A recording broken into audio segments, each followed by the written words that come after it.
Պահքը ոգևորի եւ մարմնավորի միաձուլումը պիտի լինի։ Այս շրջանը պահեցողության եկեղեցին ասում է, գիտես,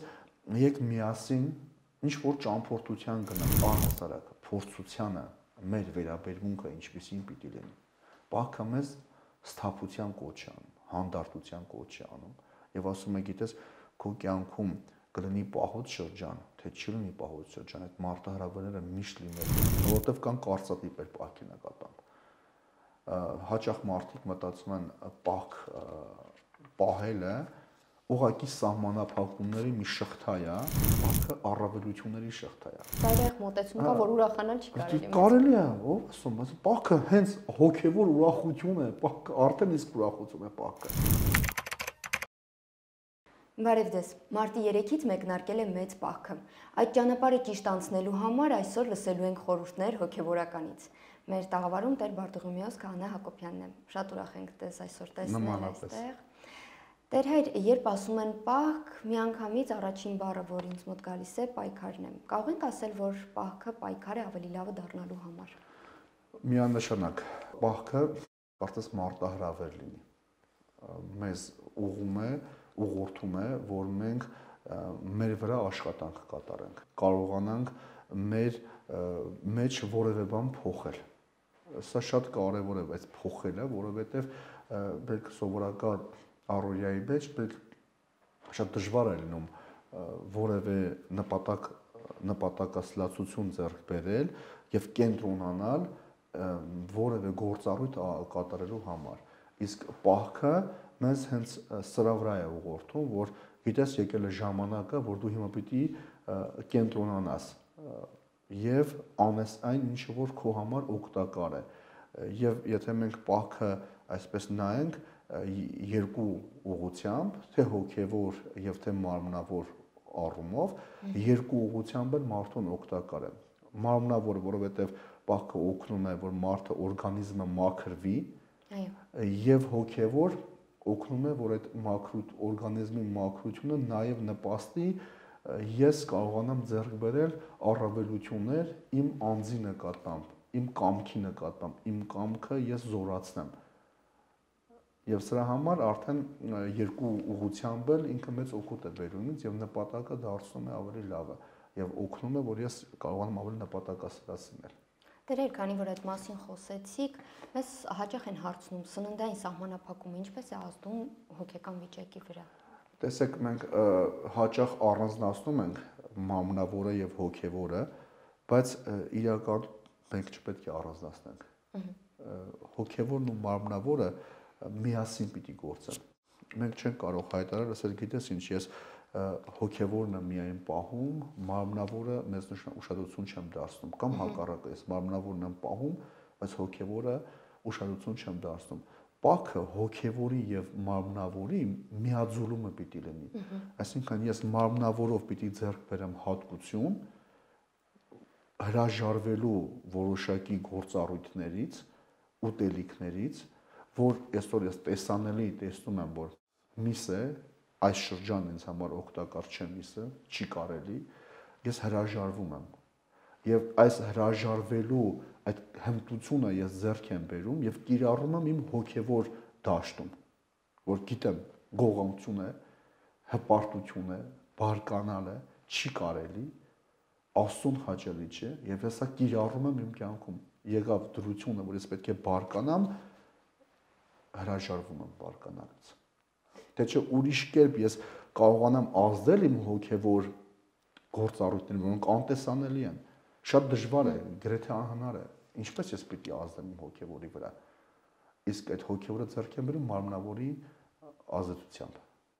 Դերեր, այդ դեպքում ինչ կասեք այն կարծիքին, որ անհատական մոտեցումով են ցանկանում պահք պահել, այսինքն մարդ ունի կախվածություններ եւ ցանկանում է մեծ պահքի առիթ օգտագործելով հրաժարվել այդ կախվածություններից, բայց միևնույն ժամանակ ասում է ես միս ուտում եմ, որովհետեւ մսից կախվածություն չունեմ։ Նայեք, մենք նորից եմ ասում, չպիտի առանձնացնենք, մենք հոգեմարմնավոր էակ ենք։ Մեր մարմինն ու հոգին միավորված են։ Եվ այդ միությունը պիտի առաջնորդի ինձ։ Տեսեք, հոգևոր մարդը կարող է կախվածություն ունի, պայքարել դրա դեմ, բայց դրա համար ինքը մեծ փորձառություն պիտի ունենա։ հենց այնպես ես ելնեմ, ասեմ, ես այսօր բանից պայքարում եմ բարկանալու դեմ, այո, եթե ես ունեմ այդ հոգևոր այն աճը, բարձր մակարդակը, որ ես կարող եմ զսպել իմ վրա, կամ եթե ծխող եմ, ես միանգամից թողնում եմ, ասում չէ, ես չեմ ծխում, բայց փորձը ինչ է ցույց տալիս, որ նման դեպքերում մարդը սովորաբար որոշակի ժամանակահատված ստացվում է իրենց մոտ, բայց երբ անցնում է շրջան, նորից վերադառնում են հին գործողությունները կատարում են։ Այսինքն պետք է լինի աստիճանաբար։ Այսինքն պետք է երկուսը համատեղ լինի, որ ճիշտ մատուցվի ամեն ինչ։ Այո, մենք կան բացառություններ, երբ որ մարդիկ ունեն, օրինակ ասենք, առողջական խնդիր կամ պահքի հետ անհամատեղելիություն, մենք ենք հորդորում, ասում, գիտես, պահքը հիմա սննդային պահքը քեզ առողջությանդ կվնասի, եկ դու այս հոգևոր կողմին ուշադրություն դարձրու, բայց մարդը ինքնանպատակ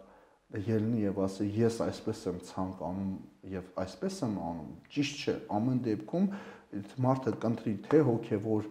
թե սննդային պահքերին ուշադրություն դարձնել, անպայման ցանկալի է եւ ճիշտ է, որ խորհրդակցի քահանայի հետ, որ հասկանա ինչու է այս մարդը ուզում այսպես անել։ Միգուցե ինքը ուղղակի սնունդից մսից կախվածություն ունի եւ չի կարողանում այդ կախվածության դեմ պայքարել, ուղղակի հայտարարում ասում ես հոգևորն եմ պահում։ Սա շատ նուրբ հարց է եւ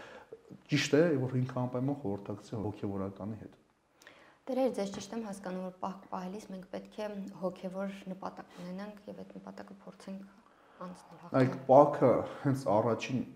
մեր մեջ հոգևոր նպատակն է լուծում, որտեվ պահքը մեզ տանում է դեպի կատարելագործության, պահքը մեզ առաջնորդում է դեպի խաղաղության եւ մեր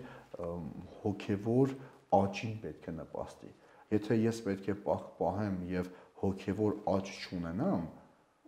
իմ պահքը կնմանվի դիետայի։ Ուղղակի որ սննդակարգին հետևեցի, պահեցի եւ ոչ մի բան չփոխվեց իմ մեջ։ Սա շատ նուրբ աշխատանք է, որը որ մարդը մշտապես սրա մեջ պիտի լինի եւ պահքը մի ճամփորդություն է։ Եվ մենք երբ որ ճամփորդության ենք գնում, չէ, մենք ունենում ենք մարդիկ, ովքեր մեզ օգնում են, ունենում ենք վարորդ, ունենում ենք գիդ, ուղեկցող, չէ, եւ իրենց հորդորներին լսում ենք։ Ես չեմ կարող հելեն ասել գլուխս առն, ասել ես գնում եմ ճամփորդության, բայց առանց այդ ճամփորդելու անհրաժեշտ պարագաների կամ անհրաժեշտ ուղեկցողի կամ ուղեկցի կամ որևէ մի գրքույկի, որը որ ինձ կօգնի, դա ասենք ես ոտքով եմ ասում ճամփորդում, բայց պետք է ես ունենամ, չէ, քարտեզ, որ որտեղ գնամ, չգնամ ժայռից ընկնեմ կամ չգնամ գիշերով մնամ մի որևէ վայրում, որտեղ որ կան գազաններ եւ ինձ կարող են վնասել։ Հիմա այս ճամփորդությունը, մեր հոգեվոր ճամփորդությունը, այս մեծ պահքի շրջանն է։ Ես հելում եմ ինքս որոշում եմ, որ ես սա պիտի անեմ, առանց հոգեվորականի խորհրդակցության, ինձ կարող է տանել այլ եւ այլ վատ տեղեր եւ ես մյուս անգամ կարող եմ վախենամ եւ ասեմ, որ չէ, ես պահք չեմ պահում, որովհետեւ անցած անգամ ես լուրջ վնասվածքներ ստացա։ Կամ փորձեցի ինչ-որ բան անել, փորձեցի հոգևոր պահք պահել, չստացվեց իմ մոտ, ասեմ դե մեկ առ, նա ոչ մի բան չի ստացվում, օգուտ չկա այս պահք պահելուց, ինչի պահեմ պահքը։ Այսինքն գայթակղությունների մեջ են գնում։ Դրա համար, որպեսզի չլինի նման բաներ, ես պետք է որպես քրիստոնյա լեմ եկեղեցու մեջ, եկեղեցու մի մասնիկը պիտի լինեմ եւ լսեմ ինչ է ինձ առաջարկում հոգևորական, իսկ հոգևորական առաջարկում այն ինչ որ ասում է Աստված, ինչ որ սուրբ գիրքն է մեզ առաջնորդում, որ ինչպես մենք վարվենք։ Դերեր, փաստորեն սխալ է այն մոտեցումը, որ մեծ պահքի ժամանակ 48 օր ապրելով քրիստոնյայի վայել կյանքով, հետո կարող ենք անցնել մեր սովորական առօրյային, որևէ բան չփոխելով մեր կյանքում։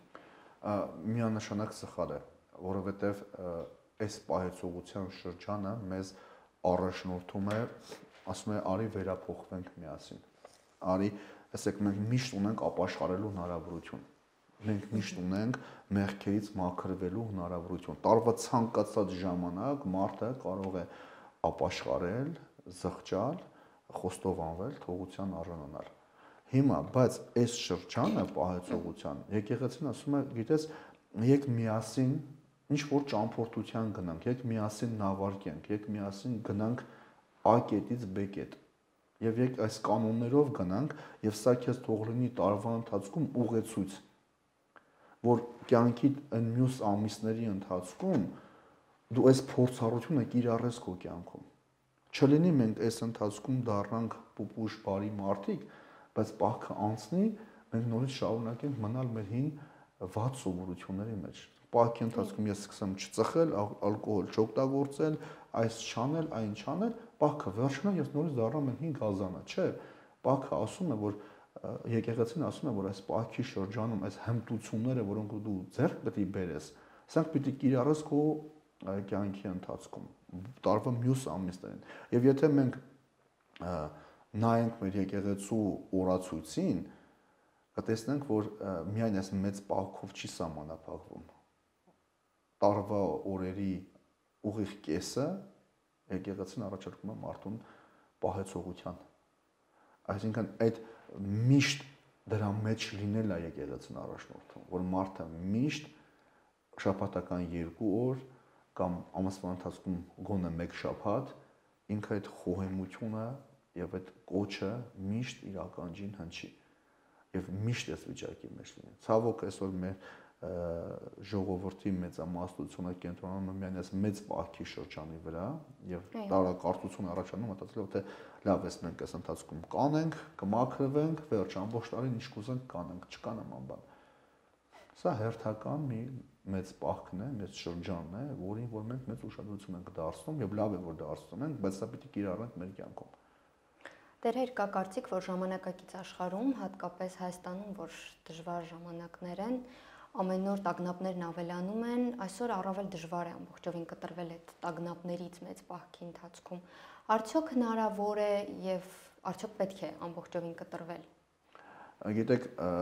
մարտահրավերներ միշտ էլ լինելու են եւ եթե պատմությունը նայենք, չի եղել ժամանակաշրջան, որ մարտահրավեր չի եղել։ Պահքը մեզ սովորեցնում է այդ մարտահրավերին մեր վերաբերմունքը ինչպեսին պիտի լինի։ Եվ առհասարակ փորձությանը մեր վերաբերմունքը ինչպեսին պիտի լինի։ Պահքը մեզ սթափության կոչ է անում, հանդարտության կոչ է անում եւ ասում է, գիտես, քո կյանքում կլինի պահոց շրջան, թե չի լինի պահոց շրջան, այդ մարտահրավերները միշտ լինելու են։ Քո վերաբերմունքը ինչպեսին պիտի լինի այդ մարտահրավերին։ Այսինքն այնպես չէ, որ ես պահք եմ պահում, վերջ, ուրեմն աշխարհում ինչ էլ որ կատարվի, ինձ պիտի չհետաքրքրի։ Չի կարող նման բան լինել։ Պետք է հետաքրքրեմ, բայց այդ հետաքրքրությունը իմ ինչպեսին պիտի լինի։ Ես պիտի ընկնամ պանիկայի մեջ աշխարհը այսպես շուրտամ, թե ես ուղղակի հանդարտության պետք է ընդունեմ, մի հատ ստապ վերլուծեմ, հասկանամ այդեղ իմ բարկանալու կամ թերահավատության կամ այդ իմ վախերի կառավարումը ես ինչպես պիտի լուծեմ եւ նոր այդ մարտահրավերը ինչ է ասում ձեր մարտահրավերը, նոր ես կարողանամ դրան համարժեք քայլ անել։ Այսինքն պահքը ինձ չի խանգարում, որ ես մարտահրավերին ուշադրություն չդարձնեմ, բայց այնպես էլ չի, որ ասեմ ես պահք եմ պահում եւ վերջ ինձ ոչ մի բան չի հետաքրքրում, այսպես ջայլամի օրինակով գլուխս մտցնում ավազի մեջ, ասեմ աշխարհից չի հետաքրքրում։ Այսինքն մեր առօրյայի մի մասն է, այն ինչ որ կատարվում է աշխարհում, մենք էլ դրա մեջ ներգրաված ենք։ Ուղղակի մենք այդ վերաբերմունքը, այդ պանիկան, այդ ավելորդ անհանգստությունը պիտի թոթափենք եւ ցանկալի է որ ոչ միայն պահքի ժամանակ, այլև ամբողջ կյանքի ընթացքում սովորական օրերին էլ այդ մարտահրավերներին մենք անհանգստացնող այսպես վախերով չմոտենանք։ Հիշենք, թե Քրիստոս մեզ ինչ էր ասում, եւ փոթորիկ էր, չէ, դավարկում էին Քրիստոս քնածել, աշակերտները եկան վախեցած ասացին, ինչ ես մտածում, ինչ ես քնել յետևը, ել մի բան արա, ասաց, խաղաղվեք, հանգստացեք, ասեք, ինչ եք թերահավատությամբ։ Այսինքն տեսնում եք այդ մարտահրավերներին, անհանգստացնող հարցերին, երբ որ մենք թերահավատությամբ, անվստահությամբ ենք մոտենում, այդ վախն ու պանիկան առաջանում։ Բայց երբ ենք հաստատակամ ենք, այդ մարտահրավերները մեր համար դառնում են միջոց մեր հավատքը կայունացնելու։ Եվ պահքը եկեղեցին, ասում ես պահքի միջոցով քեզ այդ հանդարտությունն է բերում։ Դու պիտի միշտ հանդարտ լինես, եւ հիմա, եւ հետո։ Դերեր մեզ հաճախ են հարցնում, արդյոք կարելի է 1 շաբաթ պահք պահել, օրինակ վերջին շաբաթը մեծ պահքի։ Սա նույնպես շատ ակտուալ հարց է, որովհետեւ ով է որոշում 1 շաբաթ պահի, 2 շաբաթ, առաջին կամ վերջին, կամ 10 օր, կամ վերջին 3 օրը ծոմ, սա նույնպես պիտի լինի հոգևորականի հետ քննարկման արդյունքում։ Կարող է մեկի համար պարզվի, որ իրապես ինքը թող 1 շաբաթ պահի։ Այսինքն ունի առողջական խնդիրներ։ Այո, այսինքն կա բացառություններ։ Կարող է մեկի համար ուղղակի երբ որ խոսա հոգևորականից, պարզվի, որ չէ ինքը շատ է լավ կարող է պահել, ուղղակի ուզում է ինչ որ ծուլություն է անում կամ չգիտեմ, չի ուզում ինչ որ բան անել։ Հիմա սրա համար այսպիսի հարցեր ավելի ճիշտ է, որ մարդը անձնական շփման արդյունքում քահանայի հետ հասկանա, որովհետև հիմա երբ որ ասենք, այո, եթե մարդը ունի խնդիր կարող է պահել 1 շաբաթ կամ վերջին շաբաթը, կամ ինքը երբ որ առաջին անգամ է պահում, իրան ինչ որ խորհուրդ տրվի, բայց սա լինի այդ խորհուրդը մասսայական, մեկն էլ լսի, ասի, դե ուրեմն ինձ էլ է կարելի։ Չէ, քեզ չի կարելի։ Դու մի հատ խորհրդակցի քահանայի հետ կհասկանանք, կարելի է թե չի կարելի։ Եվ այս ինչի համար խորհրդակցում, որտեղ ասած չէ, մենք նավարկում ենք, միասին ճամփորդում ենք։ Այս ճամփորդության ժամանակ մեկը վատանում է, մեկի սիրտը խառնում է, մեկը, չգիտեմ, ինքնաց ճնշումն է բարձրանում, գլխացավ է ունենում, մեկն էլ շատ հանգիստ գնում է։ Հիմա մեկին թույլատրում ենք դեղ խմելու համար հաց ուտի, մեկին չենք թույլատրում։ Սա ամեն մեկին անհատական մոտեցումն է լինում։ Մենք չենք կարող բոլորին նույնը լինի, որովհետև նորից եմ ասում, սա մենք ճամփորդության մեջ ենք։ Եվ լավ կլինի, որ ճամփորդության կանոններով առաջնորդվենք եւ հոգեվորականի խորհրդակցությամբ լինի ամեն ինչ։ Տերեր, իսկ առհասարակ ինչ խորհուրդ կտաք առաջին անգամ պահողներին։ Չվախենալ։ Ուղղակի չվախ։ Տեսեք, մենք շատ մարդիկ պահք չեն պահում, որովհետև կան կարծատիպեր պահքի նկատմամբ։ Հաճախ մարդիկ մտածում են պահք պահելը ուղղակի սահմանափակումների մի շղթա է, այս պետք է չանեն, այն պետք է չանեն, սենց չպիտի լինի, նենց պիտի լինի եւ այդ արդեն վախեցնում է մարդուն։ Ասում է, չէ, գիտես, ես այդքան ոնց եմ տակից դուրս գալու։ Եկեղեցին ասում է, չէ, գիտես, պահքը սահմանափակումների շղթա չի։ Պահքը առավելությունների շղթա է։ Պահքը քեզ զորացման շղթան է։ Դու մի վախեցի պահ պահելուց։ Սկսիր եւ խորհրդակցիր։ Ինչ են սովորաբար մարդիկ վախենում, որովհետեւ երբ տեսնում են այդ կարելիների եւ չի կարելիների ցանկը, մարդուն սարսափեցնում է։ Բայց երբ որ խորհրդակցում են քահանայի հետ, հետո հասկանում են, որ չէ, գիտես,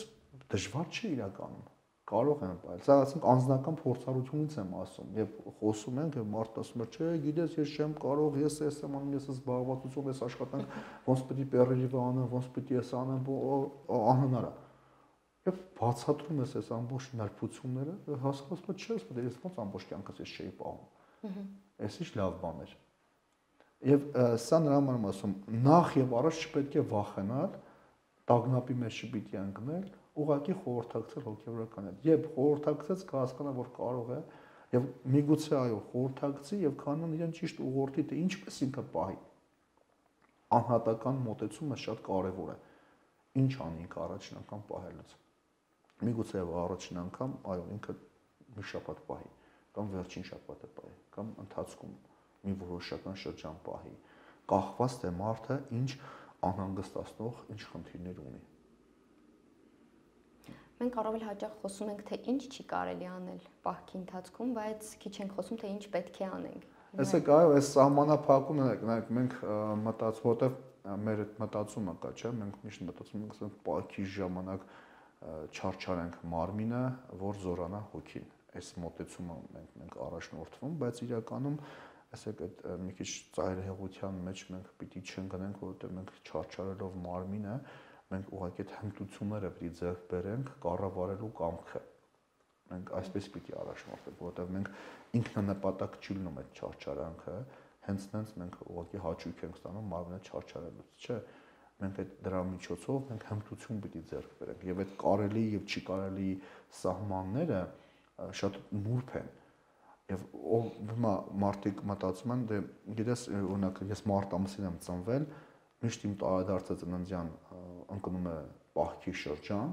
Եվ ասում եմ, ես պահք չեմ պահում, որովհետև ես ուզում եմ տարեդարձը նշեմ։ Լավ, բայց ով ասեց, որ ծննդյան տարեդարձ չի կարելի նշել պահքի ընթացքում։ Դե ծայրահեղ մոտեցում կա, որ ուրախանալ չի կարելի։ Կարելի է, ով ասում, բայց պահքը հենց հոգևոր ուրախություն է, պահքը արդեն իսկ ուրախություն է պահքը։ Ով ասեց, որ ուրախալն չի կարելի։ Ով ասեց, որ պահքը պիտի սքվոր լինի։ Քրիստոս ասում է, երբ ծոմ կպահես, տրտմերես չլինես։ Այդ ով ասեց, որ մենք պահք ենք պահում, ուրեմն վերջ աշխարհը շուռ է եկել, մենք չգիտեմ, այն ամենամեղավոր մարդն ենք եւ իրավունք չունենք, որ մի հատ արևի շող ընկնի մեր գլխին։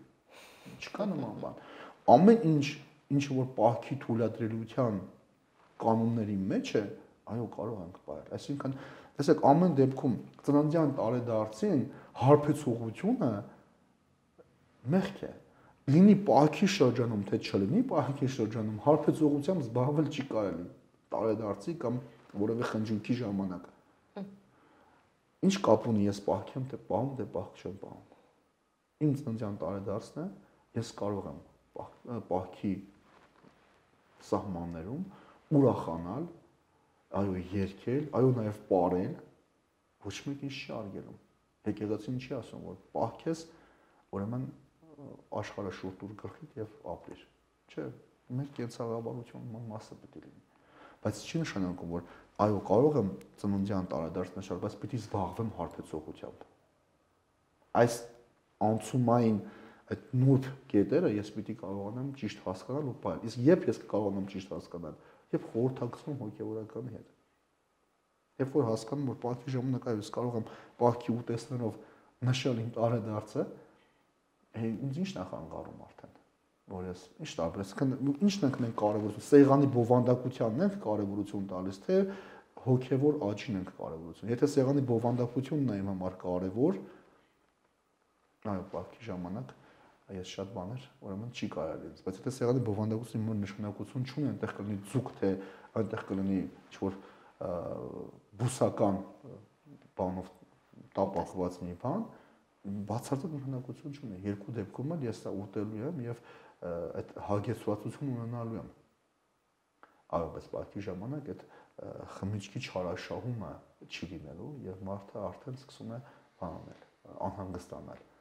Բայց եթե այդ հանում ենք մեջտեղից եւ հասկանում ենք, որ ամեն պարագայում չի կարելի խմիչքի չարաշահում, ես հասկանում որ չէ, գիտես, ինչ կապ ունի, ես մեղավոր չեմ, որ մարտ ամսին եմ ծնվել։ Ուրեմն ես վերջ տարեդարձը պետք է նշեմ։ Հիմա կա ասենք թող մրգայով տորտ լինի լավ։ Չէ, ասենք տորտուղ չլինի, մրգերի ինչ որ բան լինի, ի՞նչ է խանգարում։ Կամ ասենք կա պահքին, ասենք պահքի գաթա կամ պահքի ինչ որ հատկապես այսօր շատ են խանութներում դժվար չէ գտնել։ Ինչ է խանգարում։ Չի ոչինչ չի արգելում, չի խանգարում։ Այսինքն, երբ որ ես մտածում եմ այդ կարելիության եւ չկարելիության սահմանները, սա ինձ սկսում է կաշկանդել, եւ ես սկսում եմ պահք չպահել, վախենում եմ պահք պահելուց, եւ ասում եմ մեկը չեմ կարողանալու։ Շնորհակալ եմ։ Խնդրեմ, ես եմ շնորհակալ։ Ես հիշեցնեմ, որ մեր այսօրվա թեման մեծ պահքն էր։